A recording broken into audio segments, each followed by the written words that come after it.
Hello everybody, welcome to vision WBCS। Vision WBCS এ তোমাদের প্রত্যেককে স্বাগত। আজকে আমরা আলোচনা করব WBCS 2024 মেন্সকে টার্গেট করে paper 3 geography of India and geography of West বেঙ্গলের যে অংশটি থেকে আমরা কোয়েশ্চেন করছি প্রতিদিন 20টা করে, তার সেকেন্ড সেট, অর্থাৎ এখানেও এই সেটে আমরা আজকে 20টা কোয়েশ্চেন আলোচনা করব। থার্ড সেট, আজকে 3 নাম্বার সেট আমরা আলোচনা করব।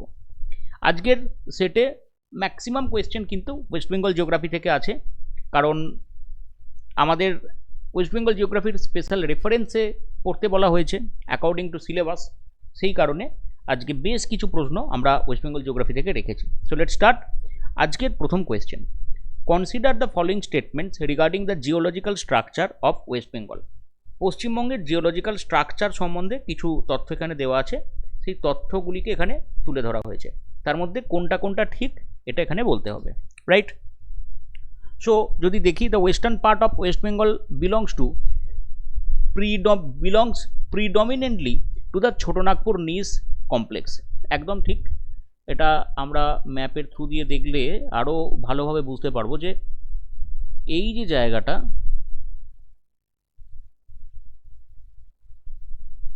অর্থাৎ আমাদের যে পুরুলিয়া বাঁকুড়া এই যে জায়গাটা ওয়েস্টার্ন পার্টের কথা বলা হচ্ছে, তাহলে আমি এই জায়গাটা ধরে নিচ্ছি। এই যে জায়গাটা, এটা ছোটনাগপুর মালভূমি অংশের তো একটা এক্সটেন্ডেড পার্ট। তাহলে যদি এটা ছোটনাগপুর মালভূমি অঞ্চলের এক্সটেন্ডেড পার্ট হয়, ছোটনাগপুর মালভূমি অঞ্চলের যে শিলা চরিত্র, ছোটনাগপুর মালভূমি অঞ্চলের গ্রানাইট এবং নিস জাতীয় যে শিলার চরিত্র, সেটা তো আমরা দেখতে পাবো। তাহলে এই যে western part of West Bengal belongs to predominantly, আগে থেকে, কারণ এই ছোটনাগপুর মালভূমি অঞ্চলের অংশ দিয়েই তো এটা তৈরি হয়েছে, এই সমস্ত নদীগুলি এনেই তো এখানে সঞ্চয় করেছে। তাহলে স্বাভাবিকভাবে এই স্টেটমেন্টটা একদম ঠিক স্টেটমেন্ট। 1 নম্বর স্টেটমেন্ট কারেক্ট স্টেটমেন্ট আছে। Gondwana sediment are found in parts of Raniganj coalfield. দেখো, গন্ডোয়ানা সেডিমেন্ট যদি আমরা রানীগঞ্জ কোলফিল্ডে না পেতাম, তাহলে রানীগঞ্জে যে গন্ডোয়ানা কোল পাওয়া যায় সেটা কি পাওয়া সম্ভব হতো? ডেফিনেটলি সেটা পাওয়া সম্ভব হতো না। তাহলে Gondwana sediment are found in the part of Raniganj coalfield, it is also correct answer, correct statement. Answer বলা ভুল, কারেক্ট স্টেটমেন্ট। নেক্সট কি বলা হচ্ছে, lateritic uplands of Bankura and Purulia are associated with the Rajmahal trap foundation. দেখো, এই যে ল্যাটারাইটিক ফরমেশন বলা হচ্ছে কোন জায়গাতে, বাঁকুড়া এবং পুরুলিয়া। তাহলে বাঁকুড়া পুরুলিয়ার জায়গা যদি আমরা দেখি খুব সিম্পল ওয়েতে, আমরা ম্যাপে দেখব এই দিকটা হচ্ছে পুরুলিয়া, এই পাশটা হচ্ছে আমাদের কাছে বাঁকুড়া বর্ধমান, এই পোর্শনটা বীরভূম, এই জায়গাটা। তাহলে এই জায়গাটার সাথে সাথে আমাদের যে রাজমহল পাহাড়, এই রাজমহল পাহাড়ের ফরমেশন সামহাউ একই লাইনে অবস্থান করছে। রাজমহল পাহাড়ের অবস্থান কিন্তু এখানে যথেষ্ট গুরুত্বপূর্ণ একটা প্রভাব বিস্তার করছে, তাই তো? তাহলে ডেফিনেটলি এইটাও কিন্তু একটা কারেক্ট স্টেটমেন্ট হিসাবে আমরা বলতে পারি। ডেফিনেটলি এটা একটা কারেক্ট স্টেটমেন্ট হিসাবে আমরা বলতে পারি। সো 1, 2, 3 এই যে 3টে স্টেটমেন্ট রয়েছে, এই 3টে স্টেটমেন্ট এখানে আমরা ঠিক বলবো which of the following statement are correct বলা হয়েছে। So correct answer will be option D. Next question আমরা যাব, কি বলা হচ্ছে, arrange the following physiographic division of West Bengal from north to south. উত্তর থেকে দক্ষিণে আমাদেরকে ডিভাইড করতে হবে এই ভূপ্রাকৃতিক বিভাগগুলিকে।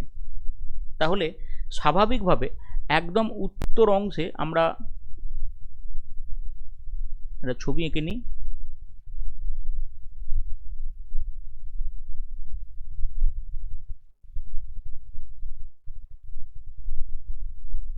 মোটামুটি এরকম যদি হয়, উত্তর দিকের যে অংশটা রয়েছে সেখানে আমরা একদম এই জায়গাটাতে পাবো নর্দার্ন মাউন্টেন, এক্সট্রিমলি সরি, এটা হচ্ছে নর্দার্ন মাউন্টেন দার্জিলিং অঞ্চল যেটা। তারপর তাহলে নর্দার্ন হিলস আমরা পেয়ে গেলাম।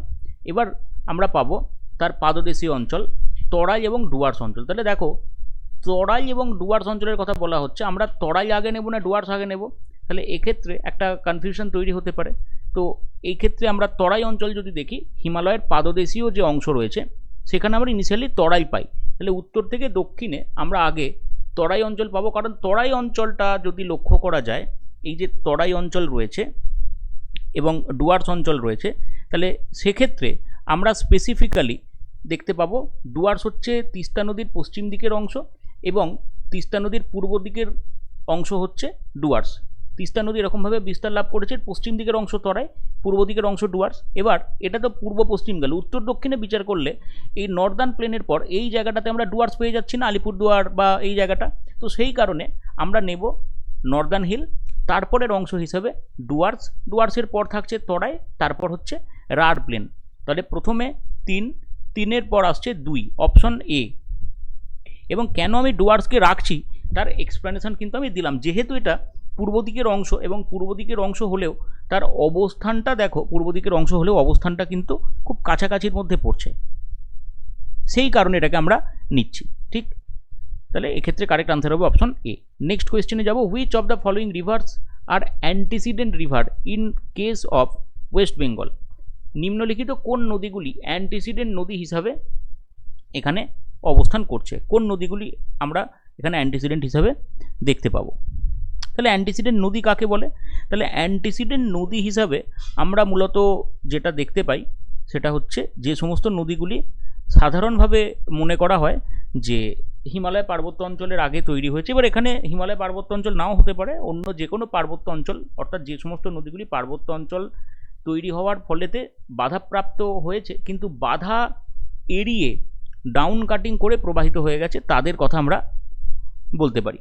এবার জিওলজিক্যাল টাইম পিরিয়ড অনুসারে যদি আমরা দেখি, ঠিক আছে, জিওলজিক্যাল টাইম পিরিয়ড হিসাবে এখানে কিন্তু প্রত্যেক কটা নদীকেই আমরা অ্যান্টিসিডেন্ট হিসাবে বলতে পারবো। এই কারণে অ্যান্টিসিডেন্ট হিসাবে বলতে পারবো কারণ প্রত্যেকটা নদী হিমালয়কে কেটে প্রবাহিত হচ্ছে, হিমালয় পার্বত্য অঞ্চলকে কেটে প্রবাহিত হচ্ছে। তিস্তা হোক, রঙ্গিত হোক, সবার ক্ষেত্রে একই কথা প্রযোজ্য।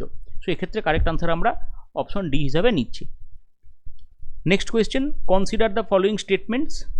4টে স্টেটমেন্ট, এখানে 3টে স্টেটমেন্ট দেওয়া আছে, 4টে না 3টে স্টেটমেন্ট এখানে দেওয়া আছে। আমরা দেখব কী কী স্টেটমেন্ট এখানে উল্লেখ করা আছে। দেখো, বলা হচ্ছে the Barind tract lies mainly in Malda and part of Murshidabad. Barind tract মানে কোনটা? বারিন্দ মানে হচ্ছে বরেন্দ্রভূমি, ওল্ডার অ্যালুভিয়াম যেটা, তাহলে সেটা মালদা এবং এর সাথে আমরা কিছুটা দিনাজপুর জেলা পেতে পারি। কিন্তু এখানে মুর্শিদাবাদ জেলার কথা উল্লেখ করেছে, মুর্শিদাবাদ কিন্তু এই অংশের মধ্যে আসছে না, ফলে এই স্টেটমেন্টটা ঠিক না। বারিন্দ সয়েল আর ওল্ডার অ্যালুভিয়াম সয়েল, একদম ঠিক কথা। বারিন্দ সয়েল মূলত প্লিস্টোসিন এরার সয়েল হিসাবে পরিচিত এবং অ্যাকচুয়ালি এটা চরিত্রগতভাবে ভাঙর টাইপের যে সয়েল আমরা দেখতে পাই, ওল্ড অ্যালুভিয়াম সেটার মধ্যে পড়ে। তাহলে এক যেখানে যেখানে আছে আমি যদি সেটাকে এলিমিনেট করি আমার কিন্তু উত্তর হয়ে যাওয়ার কথা, but still I will check. Barind region is characterised by lower ground water availability than adjoining alluvial plain, একদম ঠিক কথা। তাহলে এই জায়গাতে আমরা কেন পাবো?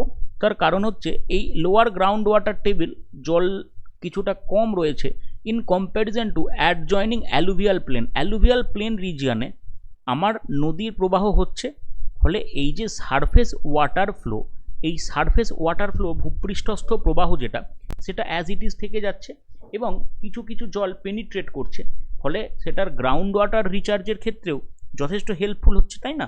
তো এই কারণগুলোর ওপর ভিত্তি করে আমরা মূলত এটাকে তুলে ধরতে পারি যে 2 এবং 3 এই যে স্টেটমেন্ট দুটি রয়েছে এটা correct answer. Option B will be the correct. এক্ষেত্রে অপশন বিকে আমরা কারেক্ট আনসার হিসেবে পাবো। Next question, the Buxa tiger reserve is located in which of the following river basin. এইবারে প্রিলিমিনারিতে কিন্তু এই ধরনের প্রশ্ন এসেছিল যে জলদাপাড়া কোথায় অবস্থিত, জেলা, একটি জেলা বা দুটি জেলা, জলপাইগুড়ি, আলিপুরদুয়ার এরকম ভাগ করে দিয়েছিল। তাহলে স্পেসিফিক্যালি বক্সা অবস্থিত কোথায়? এই যে বক্সা টাইগার রিজার্ভ আলিপুরদুয়ারে অবস্থিত। বক্সা টাইগার রিজার্ভ পশ্চিমবঙ্গের অন্যতম গুরুত্বপূর্ণ একটি টাইগার রিজার্ভ হিসেবে বলা যায় সুন্দরবনের পর। তাহলে এটার অবস্থান কোথায়? এটার অবস্থান হচ্ছে রায়ডাক নদীর বেসিনে। অত্যন্ত গুরুত্বপূর্ণ প্রশ্ন, এটির অবস্থান হচ্ছে রায়ডাক নদীর বেসিনে এটি অবস্থান করছে। Next, how many pairs are correctly matched? Teesta, Phungri glacier, Jaldhaka Bidang lake, Mahananda, Mahaldiram hill, Torsa, Chumbi valley. এখানে 4টে নদী এবং তাদের উৎসস্থল সম্পর্কে আমাকে জানতে চেয়েছে, আমি অ্যানালাইজ করব যে 4টের উৎসস্থল এখানে ঠিক আছে কি না। তাহলে তিস্তা, এই যে তিস্তা উৎপত্তি লাভ করছে যে সোলামো লেক নর্থ সিকিমের সেখান থেকে, এবং যে গ্লেসিয়ার থেকে তার নাম হচ্ছে ফুনুরি গ্লেসিয়ার বা ফুঙ্গুরি গ্লেসিয়ার, এটা একদম ঠিক, আমি এখানে লিখে দিচ্ছি।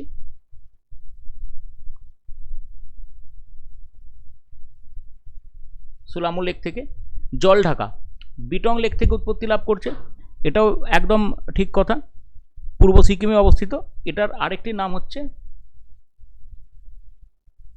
কুপুপ লেক, এই লেক থেকে উৎপত্তি লাভ করছে। নেক্সট হচ্ছে মহানন্দা, মহানন্দা উৎপত্তি লাভ করছে মহলদিরাম হিল রেঞ্জ থেকে, ঠিক। পাগলাঝোড়া ওয়াটারফল, এটা দার্জিলিং জেলাতে অবস্থিত। আর তোরসা, তোরসা উৎপত্তি লাভ করছে চুম্বি ভ্যালি। চুম্বি ভ্যালি কোথায়? এটা মূলত এই যে সিকিম রাজ্য এবং ভুটান দেশ রয়েছে মাঝখানে, এই যে অংশটা, এটা হচ্ছে চুম্বি ভ্যালি। প্রত্যেকটাই হিমালয়ান রিভার, তাহলে এখানে চারটেই ম্যাচ করছে। Next, which one of the following district of West Bengal experiences the highest annual rainfall? Highest annual rainfall যদি আমরা দেখি, বক্সা ডুয়ার্স অর্থাৎ আলিপুরদুয়ার জেলাতে আমরা এটা কারেক্ট আনসার হিসাবে পাবো। দেখো আমার আগের দুটো সেটের কোয়েশ্চেন তোমরা দেখেছো, সেই দুটো সেটে তোমরা লক্ষ্য করেছো স্টেটমেন্ট বেসড কোয়েশ্চেন কিন্তু আমরা পেয়েছি। এবার এই জায়গাতে আমরা আলোচনা করছি ওয়ান লাইনার কোয়েশ্চেন। মানে এটা ভাবার কোনো দরকার নেই যে কোয়েশ্চেন শক্ত হওয়া মানে শুধুমাত্র স্টেটমেন্ট বেসড কোয়েশ্চেন হবে। স্টেটমেন্টে সহজ কোয়েশ্চেন থাকতে পারে, সহজ স্টেটমেন্ট দেওয়া থাকতে পারে, তাতে তো কোনো অসুবিধা নেই, কিন্তু এরকম ওয়ান লাইনার কোয়েশ্চেনও কিন্তু যথেষ্ট টাফ হতে পারে। এটা টাফ না, এটা খুব ইজি কোয়েশ্চেন, আলিপুরদুয়ারে অবস্থিত, এবং আমরা এটা জানি যে বক্সা এবং ডুয়ার্স অঞ্চল এইটা। আচ্ছা, এই বক্সা ডুয়ার্স অঞ্চল কিন্তু আরও একটি বিশেষ কারণের জন্য বিখ্যাত, সেটা কি না, এই জায়গাতে আমাদের পশ্চিমবঙ্গের যে কার্স্ট টাইপ ল্যান্ডফর্ম, এই কার্স্ট টাইপ ল্যান্ডফর্ম কিন্তু দেখা যায়, কার্স্ট টাইপের ল্যান্ডফর্ম এখানে আমরা দেখতে পাই। ওকে, নেক্সট কোয়েশ্চেন যাব, question number 8। Consider the following statement about the Sundarbans. The Sundarbans represent the world's largest mangrove ecosystem. The Matla river is currently more active than Bhagirathi Hooghly distributary. Avicennia and Heritaria are important mangrove species found in that region. এখানে এই যে তিনটে statement দেওয়া আছে, we have to study the three statements. So কি বলা হচ্ছে, Sundarban in ওয়ার্ল্ডের লার্জেস্ট ম্যানগ্রোভ ইকোসিস্টেম, একদম ঠিক। ম্যানগ্রোভ ইকোসিস্টেম আমরা মূলত কোথায় দেখতে পাই? যেখানে ইনফ্লাক্স হয় ওয়াটারের, মিষ্টি জল এবং লবণাক্ত জল, এই ইনফ্লাক্স যেখানে দেখতে পাই সেই জায়গাতে মূলত এটা আমরা লক্ষ্য করতে পারি, রাইট। নেক্সট কি বলা হচ্ছে? নেক্সট বলা হচ্ছে যে এই ম্যানগ্রোভ উদ্ভিদ যেখানে দেখা যায় তাদের যে চরিত্র ম্যানগ্রোভের, তাদেরকে কি বলা হয়? তাদেরকে বলা হয় জানো কি? তাদেরকে বলা হয় হ্যালোফাইট।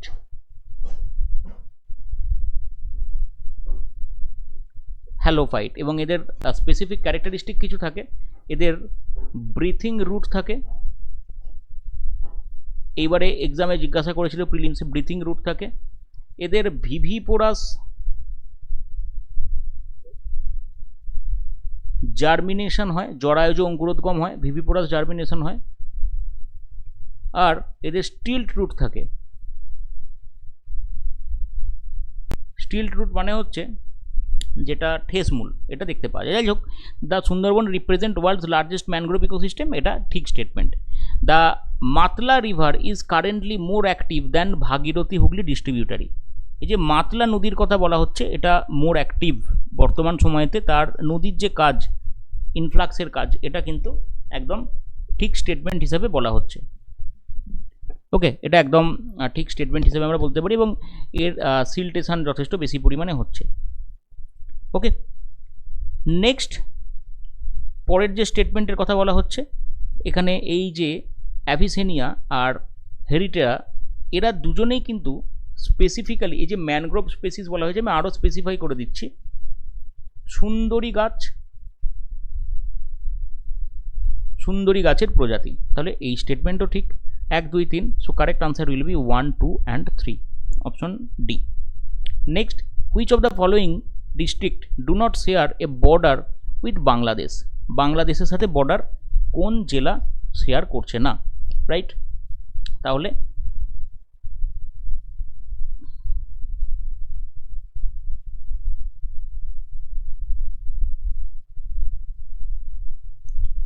এই যদি আমার ম্যাপ হয়, মোটামুটি এই দিকটা বাংলাদেশ,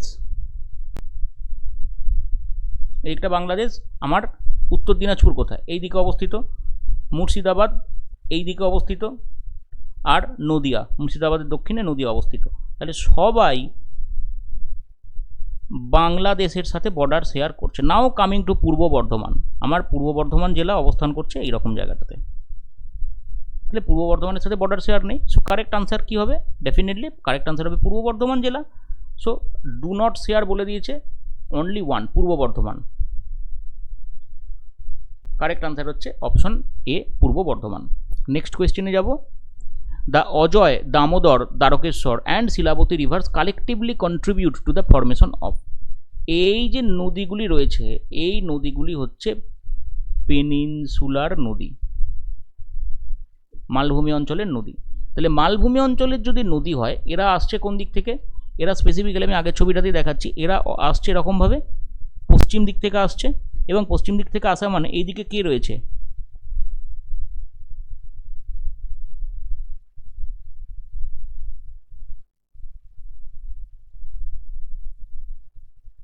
ছোটনাগপুর মালভূমি রয়েছে। তাহলে এবার এই ছোটনাগপুর মালভূমি থেকে এই যে নদীগুলি আসছে, তাহলে স্বাভাবিকভাবে তারা কি করবে? স্বাভাবিকভাবে তারা যে কাজটা করবে সেটা হচ্ছে এই জায়গাতে ছোটনাগপুর মালভূমি অঞ্চল থেকে ব্যাপক পরিমাণে ক্ষয় করবে, এবং সেই ক্ষয়জাত পদার্থগুলি নিয়ে এসে তারা পাদদেশীয় অঞ্চলে ক্রমশ সঞ্চয় করতে থাকবে, তাই তো? পাদদেশীয় অঞ্চলে ক্রমশ সঞ্চয় করতে থাকবে, এবং এই যে বিষয়টা, এই সঞ্চয়ের প্রভাবে কিন্তু রাঢ় প্লেনটা গড়ে উঠেছে। তাহলে আমরা এখানে লিখব রাঢ় প্লেন। কারেক্ট আনসার হবে রাঢ় প্লেন। রাঢ় শব্দের অর্থ কি? রাঢ় শব্দের অর্থ হচ্ছে স্টোনি বেয়ার গ্রাউন্ড। তাহলে এই যে রাঢ় প্লেন, এই স্টোনি, এটা আসছে কোথা থেকে? ইট কামস ফ্রম ছোটানাগপুর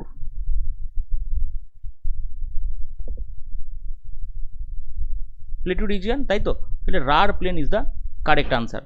বাকি যদি আমরা দেখি, মরিবান ডেল্টা এটা কোথায় দেখতে পাওয়া যাবে? স্পেসিফিক্যালি নদিয়া,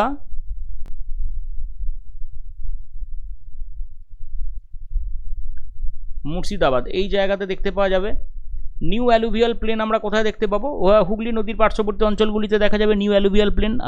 হাওড়া, হুগলি জায়গাগুলিতে আমরা দেখতে পাবো। দক্ষিণ চব্বিশ পরগনাও বলা যেতে পারে। তিস্তা ফ্যান, তাহলে তিস্তা ফ্যান তৈরি হচ্ছে তিস্তার পাদদেশীয় অঞ্চলে, যেখানে তিস্তা নেমে আসছে, উত্তরবঙ্গে আমরা দেখতে পাবো। ঠিক আছে, তাহলে এখানে যেটা জানতে চেয়েছিল তার কারেক্ট আনসার হচ্ছে অপশন বি। নেক্সট কোয়েশ্চেনে যাব, তবে তার আগে, আচ্ছা এটা কোয়েশ্চেন নাম্বার 9, 10 হলো। তোমাদেরকে এগেন প্রত্যেক দিনের মতো জাস্ট একটুখানি ইন্টিমেশন দিয়ে দেওয়া যে দেখো, যারা একটা ভালো মক টেস্টের খোঁজ করছিলে, যারা ভিশন WBCS এর সাথে নিজেদের জার্নিটাকে কন্টিনিউ করতে চাও, এখানে তোমরা 7টা ফুল মক টেস্ট পাবে। এর সাথে সাথে আর কি কি বিষয় এখানে তোমরা পাচ্ছ একটুখানি দেখে নাও। পেপার 1 to 6 ফুল কভারেজ তোমরা পাচ্ছ। অনলাইন PDF মডেলের নোট তোমরা পাবে, এই অনলাইন পড়তে সুবিধা হয়। কম্পালসারি বাংলা ইংরাজি মক পেপার পাবে 10টা, এটা এখানে থাকছে। এর সাথে সাথে আর কি কি বিষয় আমরা এখানে দেখতে পাচ্ছি? এখানে আর আমরা যেটা দেখতে পাবো, ডেইলি এডিটোরিয়াল ভায়া টেলিগ্রাম গ্রুপ, অর্থাৎ daily editorial letter, daily editorial reports, এগুলো অত্যন্ত গুরুত্বপূর্ণ হয় পরীক্ষার জন্য, সেটা তোমরা পাচ্ছ। কারেন্ট অ্যাফেয়ার্স MCQ থাকছে। পেপার 4-এর ওপর স্পেশাল কভারেজ থাকছে, এই এনভায়রনমেন্ট, সায়েন্স অ্যান্ড টেকনোলজি, এই যে জায়গাটা, রাইট? 2023 পর্যন্ত যে মেন্স এক্সাম হয়েছে তার তোমরা একটা সলিউশন PDF পেয়ে যাচ্ছ। সো যাদের যাদের দরকার তারা ডেফিনেটলি নিচে দেওয়া নাম্বারে যোগাযোগ করে নিতে পারো। নেক্সট আমরা কোয়েশ্চেন নাম্বার 11-এ যাব। কি বলা হচ্ছে কোয়েশ্চেন নাম্বার 11-এ? বলা হচ্ছে যে নিম্নলিখিত যে বিষয়গুলি উল্লেখ করা আছে দামোদর নদী ব্যবস্থা সম্পর্কে, এই বিষয়গুলিকে একটুখানি পর্যালোচনা করতে হবে এবং তার রেসপেক্টে আনসার বলতে হবে। তাহলে Damodar was once known as the sorrow of Bengal. এটা আগে বাংলার দুঃখের নদী বলা হতো বা নদ বলা হতো, একদম ঠিক কথা। ইনফ্যাক্ট এখনও বলা হয়, এটা আগে বলা হতো, এখনও বলা হয়, কারণ ফ্লাড হওয়ার কারণে, প্রচুর পরিমাণে ফ্লাড হওয়ার কারণে এটা বলা যেতে পারে। ওকে, সো সরো অফ বেঙ্গল, এটা একদম ঠিক কথা। আবার দামোদরের জায়গাতে যদি আমরা কোসি নদীর কথা বলি, কোসিকে বলা হয় সেম জিনিস, সেম, কোসিকে বলা হয় বিহারের। আবার উত্তরবঙ্গের যদি বলা হয় then we will go for Teesta, right? এরকমভাবে আমরা এগুলোকে বলে থাকি on the basis of their capacity to flood the area. Next বলা হচ্ছে Panchet dam is situated downstream of Maithon dam. Maithon ড্যামের ডাউনস্ট্রিমে তৈরি হয়েছে। ওকে, এবার এখানে একটা কথা বলা যায়, একই নদীর ডাউনস্ট্রিমে কিন্তু তৈরি হয়নি। মাইথন ড্যাম, পাঞ্চেত ড্যাম আলাদা আলাদা হয়েছে। মাইথন ড্যাম হয়েছে বরাকর, ঠিক আছে, মাইথন ড্যাম হয়েছে বরাকরের ওপর। ওকে, এটা প্রত্যেকে মাথায় রাখবে। আর এই যে পাঞ্চেত ড্যাম, এটা হয়েছে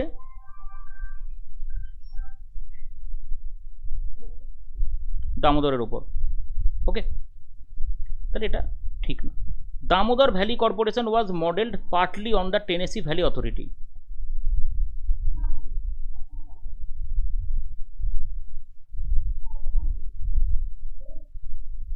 একদম ঠিক। So 1 R 3।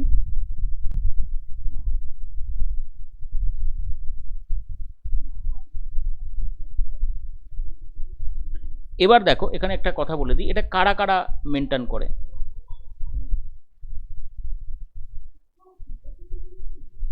Union government, government of West Bengal,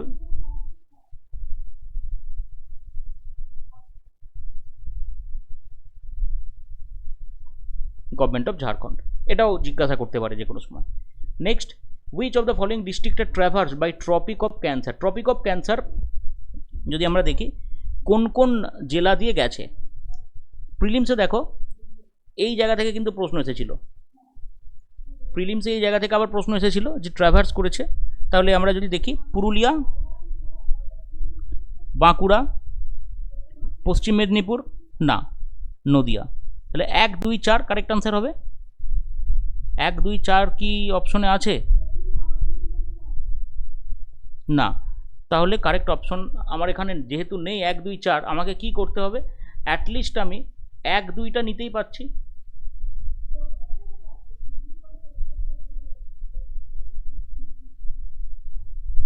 option A. Next question number 13-এ যাব। বলা হচ্ছে কনসিডার দ্য ফলোইং স্টেটমেন্ট।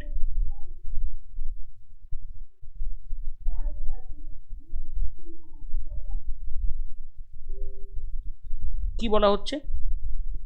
বলা হচ্ছে the Ganga river enters West Bengal near Farakka. Okay, তো এই যে স্টেটমেন্টটা রয়েছে, এই স্টেটমেন্টটা ঠিক ফারাক্কার কাছে এটা আমরা দেখতে পাচ্ছি প্রবেশ করছে, রাইট। এবং ফারাক্কা ব্যারেজ এখানে ভাগীরথীর ওপর দেওয়া হয়েছে। The Bhagirathi originates from Farakka barrage feeder system.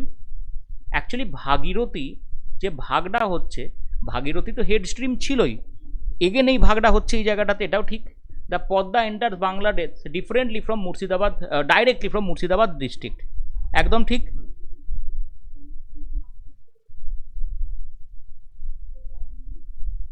একদম ঠিক কথা। তাহলে 1, 2, 3, the correct answer will be 1, 2 and 3, option 3টাই। আবার মনে রাখবে যে ভাগীরথীর নামটা চেঞ্জ হচ্ছে, এটা কিন্তু আবার নদিয়ার যে নবদ্বীপ রয়েছে, এই নবদ্বীপের কাছ থেকে চেঞ্জ হয়ে যাচ্ছে, নামটা হচ্ছে হুগলি। নবদ্বীপের কাছ থেকে নামটা চেঞ্জ হয়ে যাচ্ছে হুগলি, এটা অত্যন্ত গুরুত্বপূর্ণ। দ্য তাল region of West Bengal mainly associated with. তাল রিজিয়ন মানে কি? দেখো তাল এবং দিয়ারা, আমরা এই দুটো অংশ পেয়েছি, বরেন্দ্রভূমি, তাল, দিয়ারা, এগুলো উত্তরবঙ্গের যে সমতল ভূমি রয়েছে তার ক্যারেক্টারিস্টিক। অ্যাকচুয়ালি তাল শব্দটার অর্থ হচ্ছে, আমরা যদি দেখি, লেক অর লাইং লোল্যান্ড। তাহলে এটা আমরা কোথায় পেতে পারি? তাহলে এটা আমরা বলবো water logged lowland of north of Ganga.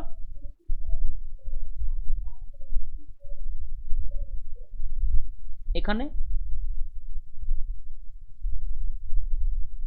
তাই তো? So correct answer will be option B. Lateritic upland না, কোস্টাল স্যালাইন ট্র্যাক্ট না, পিডমন্ট প্লেন্টও না।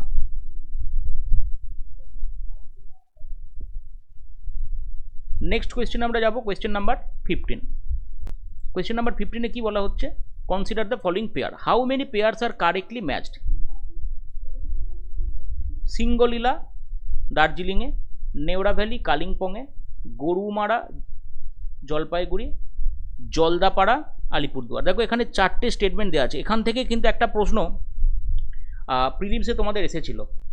আজকে আমিও যদি এই সেটটা তোমাদের আগে করিয়ে দিতাম, বলতে পারতাম যে এখান থেকে কোয়েশ্চেন কিন্তু কমন এসেছে। জোকস অ্যাপার্ট, তাহলে মোটামুটিভাবে আমরা এখানে যদি দেখি তাহলে সিঙ্গালীলা এটা কোথায় অবস্থিত? এটা সিঙ্গালীলা রেঞ্জে অবস্থিত, দার্জিলিংয়ে। ঠিক আছে। নেওড়া ভ্যালি কালিম্পংয়ে অবস্থিত। যদি এটা দার্জিলিংয়ে ছিল, কিন্তু 2017-তে যখন এটা চেঞ্জ হয়ে যায়, মানে ডিস্ট্রিক্টটা চেঞ্জ হয়ে যায়, কালিম্পং হয়ে যায়। গরুমারা জলপাইগুড়িতে, জলদাপাড়া আলিপুরদুয়ার, এটাও জলপাইগুড়িতে ছিল কিন্তু চেঞ্জ হয়ে গেছে। তাহলে 4টেই কারেক্ট আছে। So correct answer will be option D. Next question, which of the following river from important alluvial fan in the Dwarf region? কোন নদী এই জায়গাতে অ্যালুভিয়াল ফ্যান তৈরি করছে? তাহলে মাথায় রাখবে অ্যালুভিয়াল ফ্যান মানে কি, আমাকে এটা বুঝতে হবে। দেখো অ্যালুভিয়াল ফ্যান মানে হচ্ছে একটা পার্টিকুলার, অ্যালুভিয়াল ফ্যান এই শব্দটা যদি আমরা দেখি, এটার একটা পার্টিকুলার অর্থ আছে। যখন পার্বত্য অঞ্চল থেকে নদী নেমে আসে,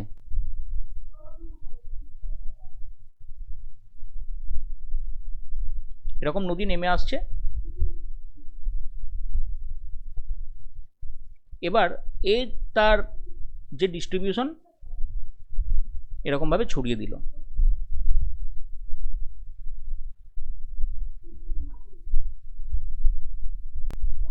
এটা যদি ফ্যান শেপড হয় তখন তাকে বলা হয় অ্যালুভিয়াল ফ্যান। তোরসা, জলঢাকা, রায়ডাক, সংকোচ সবাই আমরা এটা পাচ্ছি। এবং এই যে এটা আমরা আবার ফিজিওগ্রাফিতে পড়ব অ্যাজ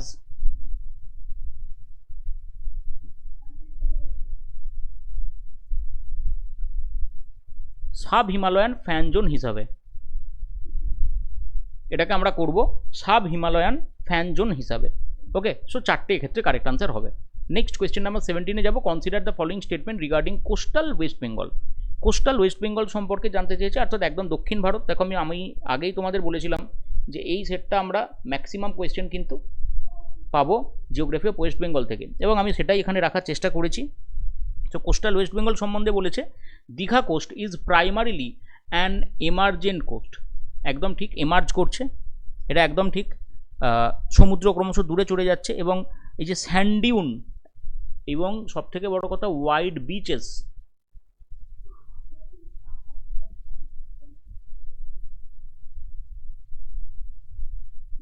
একদম ঠিক। Junput and Shankarpur R associated with marine fisheries.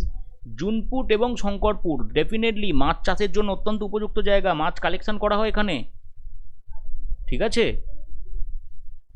Coastal erosion is a major problem along পূর্ব মেদিনীপুর। একদম ঠিক, উপকূলবর্তী অঞ্চল পূর্ব মেদিনীপুরে আমরা ডেফিনেটলি ইরোশন পাবো। So correct answer will B all of the above. Next বলা হচ্ছে কি, দ্য ওল্ড অ্যালুভিয়াল প্লেন। তাহলে এখানে ওল্ড অ্যালুভিয়াল প্লেনের কথা বলা হচ্ছে। Old alluvial plain lying between the Bhagirathi and the western lateritic tract. তাহলে আমি একটা ওয়েস্ট বেঙ্গলের ম্যাপে যাই। ওয়েস্টার্ন ল্যাটেরাইটিক ট্র্যাক্টের কথা বলা হচ্ছে। ওয়েস্টার্ন ল্যাটেরাইটিক ট্র্যাক্ট কোন জায়গাটাতে আছে? এই যে জায়গাটা, এটা হচ্ছে ওয়েস্টার্ন ল্যাটেরাইটিক ট্র্যাক্ট, এটা হচ্ছে ভাগীরথী। তার মানে এই যে জায়গাটা, এটাকে কি বলা যেতে পারে? এই জায়গাটাকে আমরা কি বলবো? এটাকে রাড প্লেন বলা যেতে পারে। এই জায়গাটাকে আমরা রাড প্লেন বলতে পারি, কারণ বাকি যে অংশগুলো আছে, এই যে তাল বলো, বাগড়ি বলো, ডুয়ার্স বলো, এগুলোর অবস্থান কোথায় কোথায় সেগুলো আমরা যদি দেখি তাহলেই বুঝতে পারবো। ঠিক আছে। তাহলে এই যে তাল অঞ্চল উত্তরবঙ্গে অবস্থিত, বাগড়ি অঞ্চল যেটা, সেটা মূলত ওই পাদদেশী অঞ্চল, মানে মালদা, মুর্শিদাবাদ ওই দিকের অংশগুলোকে আমরা বলে থাকি। ডুয়ার্স হচ্ছে পর্বতের পাদদেশীয় অংশে, এবং রাঢ় এটাই কিন্তু অ্যাকচুয়ালি পশ্চিম সমভূমি হিসাবে বা এই যে অংশের কথা বলা হয়েছে সেখানে আমরা উল্লেখ করে থাকতে পারি। Next, consider the following statement that highest peak of West Bengal is Sandakphu. একদম ঠিক কথা, সান্দাকফু হাইয়েস্ট ছিল, এখন হাইয়েস্ট আছে।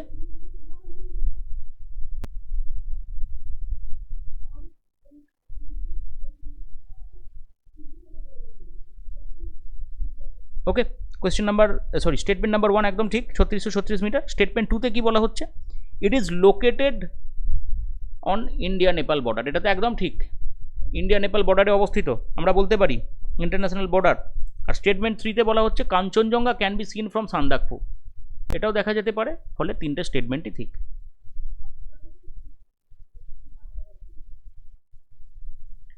নেক্সট, রার ল্যাটেরাইটিক সয়েল, বাগরি new অ্যালুভিয়াম, Barind old অ্যালুভিয়াম, Sundarban স্যালিন হাইড্রোমরফিক soil. দেখো এখানে যে চারটে স্টেটমেন্ট দেওয়া আছে, আমরা এই চারটে স্টেটমেন্টকে একটুখানি যদি অ্যানালাইজ করি তাহলে কতগুলো পেয়ার কি আছে না আছে সেটা আমরা দেখতে পাবো। ঠিক আছে, তাহলে বাগরি আমরা আগেই বললাম রার ল্যাটেরাইটিক সয়েল, বাগরি নিউ অ্যালুভিয়াম আমরা বললাম যে নদীর পার্শ্ববর্তী যে অঞ্চলগুলো রয়েছে তাকে বলা হয় বারিন্দ ওল্ড অ্যালুভিয়াম, স্যালাইন হাইড্রোমরফিক সয়েল, অর্থাৎ হ্যালোফাইট লবণাক্ত মাটি বলেই তো আমরা পাচ্ছি। তাহলে এখানে 1 2 3 4 চারটে স্টেটমেন্ট মিনিং মানে ম্যাচিং, এটা ঠিক আছে। সো এক্ষেত্রে কারেক্ট আনসার আমরা এটাকেই পাবো। ওকে, সো এই ছিল আমাদের আজকের সেশনের 20টা কোয়েশ্চেন। আশা করবো এটা তোমাদের কাজে লাগবে। তোমরা অবশ্যই তোমাদের গুরুত্বপূর্ণ মতামত জানাতে ভুলো না। Okay, on this note, thank you everyone, have a good day.